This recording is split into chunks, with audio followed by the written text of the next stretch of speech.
G'day YouTubers, nervous neuron here. This is a video response to Dr. Henley. Well, it's sort of a video response, it's more of a recommendation video.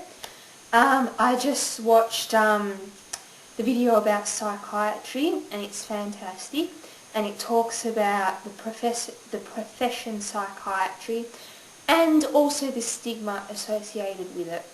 I mean, mostly when I thought about stigma, I thought about mental illness. I didn't really think much about what psychiatrists themselves receive.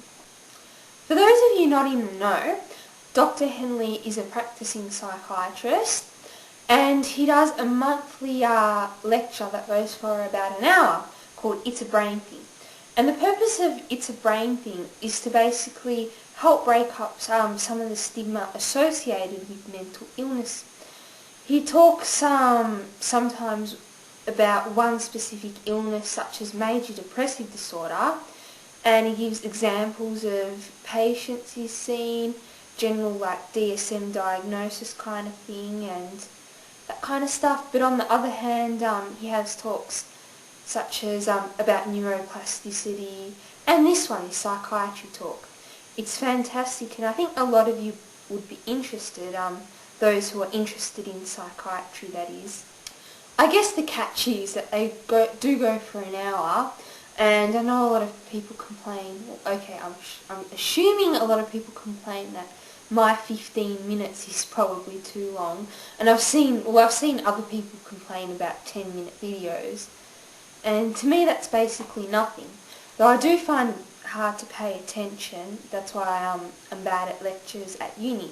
But videos, I sometimes pause for a little bit and kind of think about what I just heard and keep playing. And for me, time's not really an issue because I'm really interested in this kind of stuff, and the more information given the better. It's like the time it takes to read a book. Great thing about these lectures as well, a lot of it's in layman's terms. And even when something like serotonin is said, it's explained what it is, so it's alright. Because when I was younger, first getting interested, getting into early teens, like 13 years old or whatnot, I didn't have access to the internet and videos on the internet because that kind of stuff wasn't advanced yet. So if I wanted to read about it, I'd have to go to stuff much more advanced for what I knew. It made it really difficult for me to learn. But now it's a lot easier. And that's what's great about places like YouTube. Not only can you make friends and meet people with similar interests and similar issues as well, like for mental health, support and empathy and things like that. You can also learn about things, and learning and education is one of the key elements to breaking stigma. It's amazing how much people think about psychiatry, mental illnesses, that are just because no one's taught them any better, and this causes them to discriminate others. And it's great because information here is dynamic. Say you read your textbook, it's kind of flat. You only hear sort of one group's point of view. But on YouTube, you can hear a psychiatrist talk, you can hear a student talk, you can hear sufferers talk, you can hear people against psychiatry talk. We're going into all different dimensions. And I believe also the key to having good knowledge is from knowing everyone's point of view, not just the textbook. Some people think whatever the textbook says is true. And it's more exciting and refreshing to hear about it from real people, anecdotes and things like that. It's great. And anybody can spread the knowledge about mental illness. I don't think you have to be actually an actual psychiatrist to do it. Unfortunately, some people seem to think so, because people always think authority makes a point of view right. for example, someone who's a 16-year-old girl, I'm Not Crazy, talked about mental illness, and she went on and on about how one of the major deciding factors of a mental illness diagnosis is whether it interferes with your function. And Dr. Henley also talks a lot about this. But then somebody replies to, I'm not crazy, but she didn't know what she was on about, which I don't think was true. And they didn't point out something specific. Things like this really irritate me because people assume just because somebody's young, they don't know anything. And the good thing about YouTube is anybody can view it. So if someone posts up a video and they get something wrong, they say something like, general anxiety disorder is where you are obsessed with something and you think about it over and over again, and you are compelled to do something like wash your hands. So they described OCD instead, for example, and that was a simplified version. Somebody can always reply and say, no, you've got it wrong, here's the right information, and people can debate it. See, it's open source and nobody has to believe one person. It's great. In this particular video about psychiatry as a profession, I recommend it to people wanting to be a psychologist or a psychiatrist. Tells you what they do. That's great. And then he also talked about how people think badly of psychiatry. It's not a real science, or a psychiatrist is not a real doctor.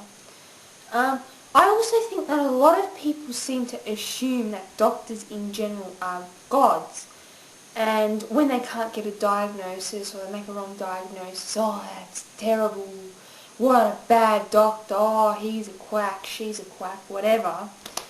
And there's so much training involved, which he goes into. People don't seem to appreciate them. A lot of people quickly jump onto the anti-psychiatry bandwagon and not seem to care, and they're all, oh, psychiatrists just want to make money. But no, this isn't the case. It's hard work, and you have to pass a lot of tests as well. I mean, not many people just in it for the money would get through. I mean, statistically some will, and there are lots of bad doctors out there, I can't deny that, but it's unfair to say that all psychiatrists are bad. Like, Dr. Henley seems to care a lot about his patients, doing volunteer clinics, giving these lectures, taking his own time. I mean, I think doctors get paid quite a lot, and he's using a lot of this time up for the cause, so where's the money there? Also, individual psychiatrists seem to get blamed for the psychiatry system as a whole. It's not a psychiatrist's fault that there is not very good physical diagnosis. There are some that are unreliable, and most of it's done behavioural. That's not their fault. It's just because science is not advanced, and we're trying to advance it. And it's not their fault what the bloody insurance companies want to do. It's like, if we want to pin money making on someone, it would probably be insurance companies. Again, that's stigmatizing poor insurance companies, but like, I don't see why psychiatry always has to get the blame. Perhaps it's the government and the whole system might need the revamp. More time with patients and things, as he talked about, would be fantastic. And I know there are a lot of people against psychiatry who are very logical and have valid points, or have had a bad experience with the system and had seen bad things. And see, those are different to the people that sort of just heard one thing and automatically thought, oh, that's shit, oh, that's crap, and whatever. Or like people that go, oh, psychiatrists, oh, that's for, sleeping with your mother and father, and oh, you, psychiatry gross. That's kind of not knowing about it. And videos like what Dr. Henley makes are hopefully some things that are going to help stop this. But I guess an unfortunate problem is the people that do stigmatize like that aren't likely to watch a video like this. It's more people interested that'll search up the keywords and watch the whole thing. And that's why it's important to spread the knowledge, just to your friends and family. If the issue ever comes up, if you feel comfortable, that is. For example, I knew somebody who thought bipolar was, the split personality disorder or whatever. And I could quickly explain, no, it's alternations between manic episodes and depressive episodes. Oh, makes a lot of difference to somebody, and a lot of people think the same thing about schizophrenia. Just a little minute talk about it, it can't help. It hopefully does more good and educates people and helps stop stigma. Anyway, thanks a lot for your great talks, Dr. Henley. Keep them up. Can't wait for the next month's issue, I guess. But not just to Dr. Henley, everyone else that talks about mental illness, and not just mental illness, but the whole issue about neuroscience and neurodiversity and everything else in general. So yeah, that includes you, Matt, Kristen, Naomi, Jen, Aspie Girl. Great work. Keep it up, and I love watching. Might not be watching every single one of your videos, but I'm there watching a lot of them. Keep it up, guys. Excellent. You're helping people get educated and helping to break stigma. Woo!